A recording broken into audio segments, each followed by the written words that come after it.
Anthony Albanese, the Labor leader, forced to answer today if he feared a leadership challenge should he lose Eden-Monaro by-election next Saturday.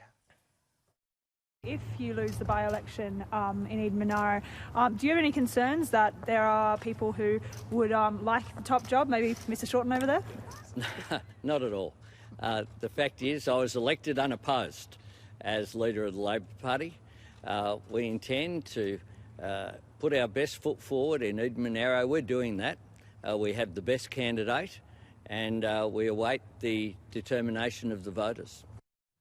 Bit of a cheeky question, Kieran, but actually fair enough in terms of what's happening in terms of discussions in Labor around the scenes. Not serious, but as is often the case in these type of circumstances, alternative leadership candidates for 2022 are being spoken about in caucus circles if Anthony Albanese was to fall under a rather large Eden-Monaro bus. So one of the reasons the replacement of Albanese seems so unlikely at the moment, and I guess the caucus is hoping for this Eden-Monaro win, is that no one can coalesce on an alternative candidate. The most likely, despite his relative inexperience, is Shadow Treasurer Jim Chalmers, who has shown a strong media performance, but the prospect of him being elevated is said to irritate the likes of Chris Bowen and Tony Burke, who have their own ambitions. Now, Tanya Plibersek, one of the most well-known in caucus, very popular with the public, but would not be able to get enough votes in caucus.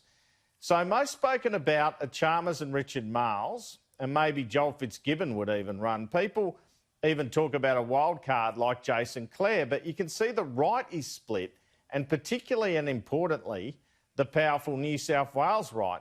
The fact Scott Morrison was in Eden-Monaro again today shows you the Liberals are still in the game when it comes to this by-election in a seat marginally held by Labor.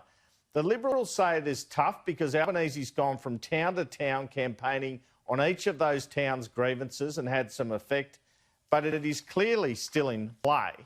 But when it comes to the Labor leadership, basically the argument around which candidate, if Albanese were to fall under this Eden-Monaro bus, becomes so circular that you come back to the fact that Albanese is the best option. And today is the 10th anniversary of the rolling of Kevin Rudd, an event you would well remember covering, Kieran.